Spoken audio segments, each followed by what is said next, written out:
Town shift ಆಗೋದ್ರೆ ನಾನು ಲೀಸ್ಗೆ ಹಾಕೊಂಡಿರೋ ಜಮೀನು ಹೋಯ್ತದೆ. GST ಯಾಕೆ ಕಟ್ ಮಾಡ್ತಾರೆ ಅಂದ್ರೆ ಇವ್ರು ರೈತರೇ ಅಲ್ಲ ಅಂತ ಘೋಷಣೆ ಮಾಡ್ಬಿಡ್ತಾರೆ. ಅವರು ಪಾಣಿನ ಕಿತ್ ಬಿಸಾಕದ್ಮೇಲೆ ಅವ್ರು ಮುಗೀತು. ರೈತ ಯಾವತ್ತಿದ್ರು ಅವನು ಪಾಣಿದಾರ ಆಗಿರೋ ತನಕ ಅವನೇ ಸಾರ್ವಭೌಮ. ರೆಡ್ ಝೋನ್ ತೆಗೆದು ಗ್ರೀನ್ ಝೋನ್ ಮಾಡ್ಕೊಡ್ರಿ, ರೈತರಿಗೆ ಒಳ್ಳೇದ್ ಮಾಡೋ ಹಂಗಿದ್ರೆ ನಿಮ್ ಸರ್ಕಾರದಲ್ಲಿ. ಈಗ ತಮ್ದು ಎಷ್ಟು ಎಕರೆ ಇದೆ, ಏನ್ ಬೆಳೆ ಬೆಳೀತಾ ಇದ್ದೀರಾ ಸರ್? ನಂದು ಅಂತ ಇರೋದು 1 ಎಕರೆ 5 ಕುಂಟೆ. ಅದು ಬೆಂಗಳೂರು ಸೌತ್ಗೆ ಇದೆ. ನನ್ನ ಜಮೀನಲ್ಲಿ ಯಾವುದೇ ಟೌನ್ಶಿಪ್ಗೆ ಹೋಗ್ತಿಲ್ಲ. ಆದರೂ ನಾನು ಬೇರೆ ಜಮೀನು ಲೀಸ್ಗೆ ಹಾಕ್ಕೊಂಡು 2 ಹಸ ತಗೊಂಡು ಈಗ 1 ವರ್ಷದಿಂದ ನಾನು ಹಾಲು ಹಾಕ್ಕೊಂಡು ಜೀವನ ಮಾಡ್ತಾ ಇದ್ದೀನಿ.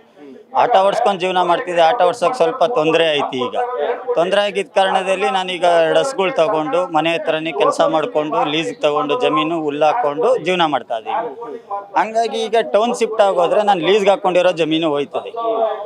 ಅವ್ರು ಇರೋದಕ್ಕೆ ನನಗೆ ಕೊಟ್ಟಿದ್ದಾರೆ. ಅವ್ರದ್ದು ಕಿತ್ಕೊಬಿಟ್ರೆ ನಮ್ಮ ಜಮೀನು ಇಲ್ಲದ ಹೋದ್ರೆ ಎಲ್ಲಿ ಹೋಗ್ಬೇಕು ಅಲ್ವಾ? ಹಾಗಾಗಿ ನಮಗೆ ಟೌನ್ ಶಿಫ್ಟ್ ಬೇಡ. ನಿಮಗೆ ಹಂಗೂ ಡೆವಲಪ್ಮೆಂಟ್ ಮಾಡಬೇಕು ಅನ್ನಂಗಿದ್ರೆ ಕೊಡೋರ ಹತ್ರ ಇಸ್ಕೊಂಡು ಮಾಡಿ.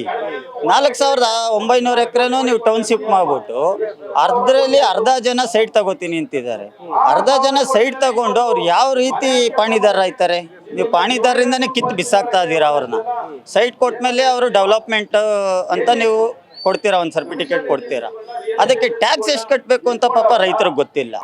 ನಾಳೆ ದಿನ ಸೈಟ್ಗಳು ಮಡಿಕೊಬಿಟ್ಟಿದ್ದೀನಿ, ನಾನು ಕೋಟ್ಯಾಧಿಪತಿ ಆಗ್ಬಿಡ್ತೀನಿ ಅಂತ ಅನ್ಕೊಂಡಿರ್ಬೋದು ನಮ್ಮ ರೈತರು, ಪಾಪ ತಿಳುವಳಿಕೆ ಇಲ್ದವರು.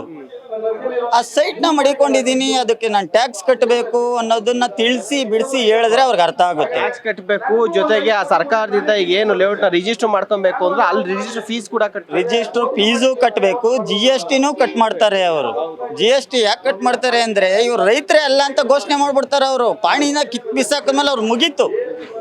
ಯಾಕೆ ಅಂದ್ರೆ ಅವರು ಯಾವತ್ತು ಪಾಣಿ ಇರ್ತೈತೆ ಅಂತ ಅನ್ಕೋತಾರೋ ಅಲ್ಲಿ ತನಕ ಅವ್ರ ಯಜಮಾನ.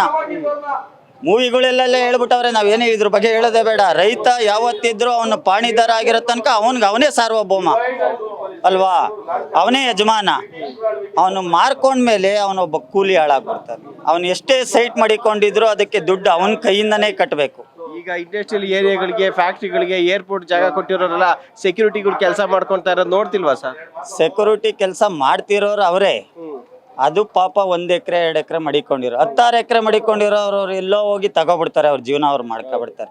ಆದ್ರೆ ಸಣ್ಣ ರೈತರನ್ನ ಹಾಳು ಮಾಡೋದು ಇದು ತಪ್ಪು ಸರ್ಕಾರ ಅಂತ. ಅಂದ್ರೆ ಈ ಟೌನ್ಶಿಪ್ ಅಲ್ಲಿ ಯಾರು ಜಮೀನ್ದಾರ್ ಅಷ್ಟೇ ಅಲ್ಲ, ರೈತರು ಅಷ್ಟೇ ಅಲ್ಲ, ಯಾರು ಲೀಸ್ಗಿದ್ರೆ ಅದ್ರ ಮೇಲೆ ಲೀಸ್ ಅಲ್ಲೂ ಕೂಡ ಸಾಕಷ್ಟು ಜನ ನಿಮ್ಮಂತವ್ರು ಇದ್ದಾರೆ, ಅವ್ರಿಗೂ ತೊಂದರೆ ಆಗ್ತಿದೆ. 30% ಜನ ಇದ್ದಾರೆ ಸರ್.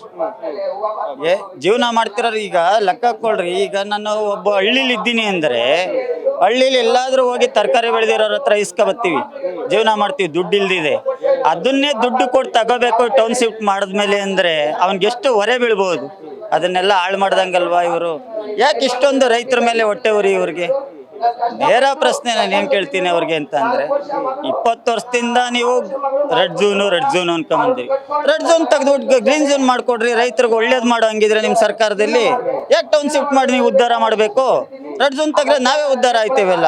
ಕಷ್ಟ ಬಂದಾಗ 6 ಕುಂಟೆನೋ 5 ಕುಂಟೆನೋ ಮಾರ್ಕೊಂಡು ಮದ್ವೆನೋ ಮುಂಜಿನೋ ಮಾಡ್ಕತಾನೆ ಅಲ್ವಾ? ಹಂಗಿದ್ಮೇಲೆ ಯಾಕೆ ಮಾಡ್ಬೇಕು ಈ ತರ ಎಲ್ಲ? ಜನಗಳಿಗೆ ದಂಗೆ ಎಬ್ರಿಸಿ ರೈತರಿಗೆ ತಂದಿಕ್ಕಿ ಹೊಡೆದಾಟ ಮಾಡ್ಕೊಳಂಗೆ ಯಾಕೆ ಆಮೇಲೆ ಸಾಕಷ್ಟು ಜನ ಏನು ಅನ್ಕೊಬಿಟ್ಟಿದ್ದಾರೆ, ಇಲ್ಲಿ ಈ ಭಾಗದಲ್ಲಿ SC STಗಳಿದ್ದೀವಿ. ನಾನು ಒಬ್ಬ SCನೇ. ಹಾಗಾಗಿ ನನ್ನ ಜಮೀನು ಹೋದ್ರೆ ನನ್ಗೆ ಯಾವುದೇ DC ಪರ್ಮಿಷನ್ ಇಲ್ಲ. ಈಗ ಮಾರ್ತೀನಿ ಅಂದ್ರೆ DC ಪರ್ಮಿಷನ್ ಕೇಳ್ತಾರೆ. DC ಪರ್ಮಿಷನ್ ಕೊಡ್ದ ಹೋದಾಗ ದೊಡ್ಡವ್ರು ಏನು ಮಾಡ್ತಾರೆ, ನಾನು ಮಾಡಿಸ್ಕೋತೀನಿ, ನಿನ್ನ ಜಮೀನು ಕೊಡು ಅಂದ್ಬಿಟ್ಟು ಕಮ್ಮಿ ರೇಟ್ ತಗೊಬಿಡ್ತಾರೆ. ಅವಾಗ ಮಾತ್ರ DC ಪರ್ಮಿಷನ್ ಕೊಡೋಕೆ ನಿಮ್ಗೆ ಅಧಿಕಾರ ಅದೇ. ನಾನು ಮಾರ್ತೀನಿ ಅಂದಾಗ ನೀವು ಯಾಕೆ ಕೊಡಲ್ಲ? DC ಪರ್ಮಿಷನ್ ಕೊಡಬೇಕಲ್ವಾ? ಅದೇ ಥರನೇ ಅದೊಂದು ಉದ್ದೇಶ ಇಟ್ಕೊಂಡು ಅವ್ರನ್ನೇ ಟಾರ್ಗೆಟ್ ಮಾಡಿ ಇವರು ಅವ್ರ ಜಮೀನನ್ನ ನಾವು ಕೊಡ್ತೀವಿ ಅನ್ನೋ ಲೆಕ್ಕಾಚಾರದಲ್ಲಿ ಕರ್ಕೊಂಬಂದಿದ್ದೀರಾ. ಅವ್ರಿಗೆ ಒಳ್ಳೇದೇ ಆಯ್ತದೆ. ಯಾಕೆಂದ್ರೆ ಅವ್ರ ಪಾಪ DC ಪರ್ಮಿಷನ್ ತಗೊಳಕ್ ಅವ್ರ ಹತ್ರ ದುಡ್ಡು ಇರಲ್ಲ, ಅವ್ರ ತಿಳುವಳಿಕೆ ಇರಲ್ಲ. ಹಂಗಾಗಿ ಅವರು ಅಯ್ಯೋ ಏನು ಇಲ್ದಿದೆ ನಂಗೆ 2 ಕೋಟಿ ಕೊಡ್ತಾರಪ್ಪ, ನಾನು ತಗೊಂಡು ಜೀವನ ಮಾಡ್ಬೋದು, ಇಲ್ಲ ಅಡ್ಡ ದುಡ್ಡಿಗೆ ಕೇಳ್ತಾರೆ ಅಂತ ಬಂದಿದ್ದಾರೆ ಜನ. ಇಲ್ಲ ಅಂತ ನಾವು ಹೇಳೋದಿಲ್ಲ.